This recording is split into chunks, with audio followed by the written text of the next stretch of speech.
বিশ্বকাপের আগে এবং আশা করব যে খুব বেশি এক্সপেরিমেন্ট হবে না। ভালো উইকেট বানানোর ২০০ রানের উইকেট বানানোর সক্ষমতা তাদের আছে এবং সেরকম উইকেটই হয়তো আমাদের খেলতে হবে। আগামীকাল ফেরত আসার পরে একদিন তো ডেফিনেটলি ওরা বিশ্রামে থাকবে, ১৮ তারিখ বিশ্রামে থাকবে। হয়তো কেউ অপশনাল প্র্যাকটিস করলেও করতে পারে। ১৯ তারিখে ওদের প্র্যাকটিস সেশন থাকবে এবং ২০ তারিখ ওরা প্রথম ম্যাচ খেলবে। এইভাবে যেহেতু ওরা খেলার মধ্যে আছে, সেই মাত্রার প্রিপারেশনের বোধহয় প্রয়োজন নেই, বাট একটু হয়তো অ্যাডজাস্ট করে নেওয়ার একটা ব্যাপার থাকবেই।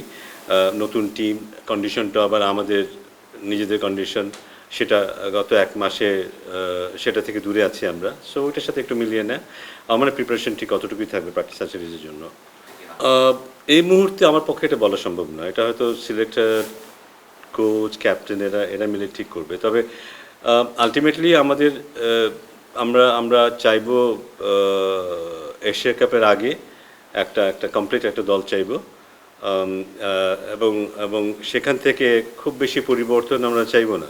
যদি খুব পরিবর্তনের প্রয়োজন হয় সেক্ষেত্রে এটা ভিন্ন কথা, বাট আমরা বিশ্বকাপ পর্যন্ত চাইবো, এটা কনসিস্টেন্সি চাইবো এবং দলে যেন খুব বেশি পরিবর্তন না আসে, অপ্রয়োজনীয় পরিবর্তন না আসে, এক্সপেরিমেন্টের ব্যাপারটা যেন খুব বেশি না থাকে এটাই চাইবো, কারণ একটু স্টেবল হওয়ারও প্রয়োজন আছে at the same time. So স্টেবিলিটিটা চাইবো বিশ্বকাপের আগে এবং আশা করবো যে খুব বেশি এক্সপেরিমেন্ট হবে না। ব্যক্তিগতভাবে আমি মনে করি যে কন্ডিশনে খেলা হবে সেই কন্ডিশনে যদি আমরা প্রিপারেশনগুলো নিতে পারি, কারণ আমার কাছে মনে হয় সব কিছুই প্রিপারেশন। পাকিস্তানের সাথে সিরিজ যেটা হবে সেটা একটা প্রিপারেশনের ব্যাপার।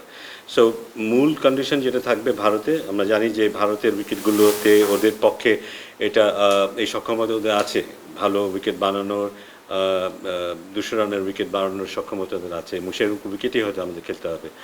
এখানে আমাদের কিন্তু যেটা আপনারা বললেন যে এখন আবহাওয়ার যে অবস্থা, সেটাতে আমরা কতটুকু সক্ষম হব ভালো উইকেট বানাতে, কারণ প্রায় বেশিরভাগ সময় পিচ ঢেকে রাখতে হচ্ছে। সো পিচটাকে রোল করা, পিচটা পানি দেওয়া, রোদ খাওয়ানো, এইসব সেভাবে সম্ভব হচ্ছে না।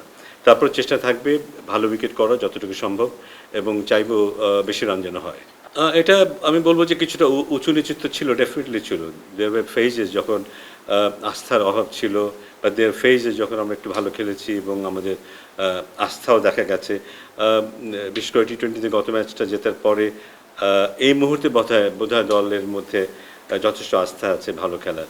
সো তবে একটা জিনিস কি, আমরা এই পুরো সিরিজে স্বাভাবিকভাবেই আমাদের যে স্যাটিসফ্যাকশনের যে ব্যাপারটা সেটা বোধহয় হয়নি, but at the same time কিছু জায়গায় কিন্তু আমরা বেশ ভালো খেলেছি। খুব অবাক হওয়ার ব্যাপার যে আমরা সাধারণত যেটা হয় যে কোনো সিরিজে গেলে প্রথম দিকে আমরা ভালো করি না, কিন্তু এবার আমরা প্রথম টেস্ট ম্যাচে খুব ভালো করেছি। এটা খুব আমাদের জন্য আনইউজুয়াল একটু।